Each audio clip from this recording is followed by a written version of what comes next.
Hello மக்களே, நான் உங்கள் அம்மி. ஒரு லைஃப் அப்டேட் தான். ரொம்ப வந்துட்டு ரெகுலராக வந்து என்னுடைய ஸ்கெடியூல் வந்து டைட்டாக பேக்ட் ஆகிட்டு கிளாஸஸ் அண்ட் என்னுடைய ஸ்கெடியூல்ஸ்லாம் வந்துட்டு கம்ப்ளீட்டாக இருந்ததுனால ஒரு ரிலாக்ஸேஷனுக்காக ஒரு சின்ன அவுட்டிங் நான் வந்திருந்தேன். இந்த ஸ்டெக்கேஷன் மாதிரி ஒரு 2 days வந்துட்டு போதி வச்சு வந்திருந்தேன்.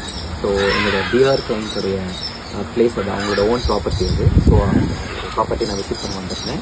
ஸோ அதே மாதிரி கொஞ்சம் பசங்களும் வெளியே போகலாம் அப்படின்னு சொல்லியிருந்தாங்க. ஸோ அதனால் அவங்களையும் அப்படியே இங்கே கூப்பிட்டு வந்துட்டு அவங்க ஒரு 2 days இங்கே இருந்தாங்க. ஸோ ஒரு நாள் நம்ம மட்டும் இங்கே ஸ்டே பண்ணிட்டு போகலாம், நானும் எதாச்சும் எங்கள் பின்னாடி இருந்தோம். ஸோ ஒரு 2 days பார்த்தீங்கன்னா கண்டிப்பாக சம்மர் கொஞ்சம் வெயிலாக தானே இருக்கும். ஸோ வெயிலாக தான் இருந்துச்சு. நல்லா ஜாலியாக என்ஜாய் பண்ணோம். நல்லா என் டீம்லாம் நல்லா என்ஜாய் பண்ணாங்க. நல்லா சாப்பாடு இருந்துச்சு. நல்லா ரெஸ்ட் எடுத்தோம். ஸோ இன்னைக்கு ஒரு நாள் இருந்துட்டு போகலான்னு அப்படின்னு நான் இருந்தேன். இன்னைக்கு வந்து nature was being so pleasing and being so kind to me. இந்த வெதர் எந்த அளவுக்கு அழகாக, எவ்வளோ ரெய்னியாக, எவ்வளோ கூலாக, எவ்வளோ சில்லாக மாற்றி எனக்கு இந்த 1 day யூ டிசர்வ் இட் அப்படின்ற மாதிரி this nature has been so pleased to me. So அது வந்து எனக்கு ரொம்பவே சந்தோஷமாக இருக்குது. So I just wanted to share this.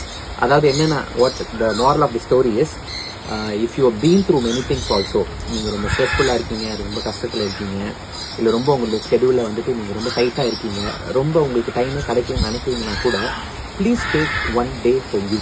அது வந்து டெஃபினெட்லி நீட்ஸ். ஏன்னா நீங்கள் அதை திருப்பி அதை எனர்ஜைஸ் ஆகிறதுக்கும் அது திருப்பி நீங்கள் அந்த ஃபார்முக்கு வரத்துக்கும் அந்த ஒரு 1 day தேவை. இந்த 1 day வந்து நான் இங்கே வந்து போதி வச்சுல இருக்கேன். So it is so com over. நீங்கள் யாராவது ட்ரை பண்ணுறதா இருந்தாலும் மக்களே ட்ரை பண்ணுங்கள். நான் நிறைய கண்டென்ட்ஸ் வச்சுருக்கேன் இங்கே என்னென்ன பண்ணேன்னு போஸ்ட் பண்ணுறதுக்கு.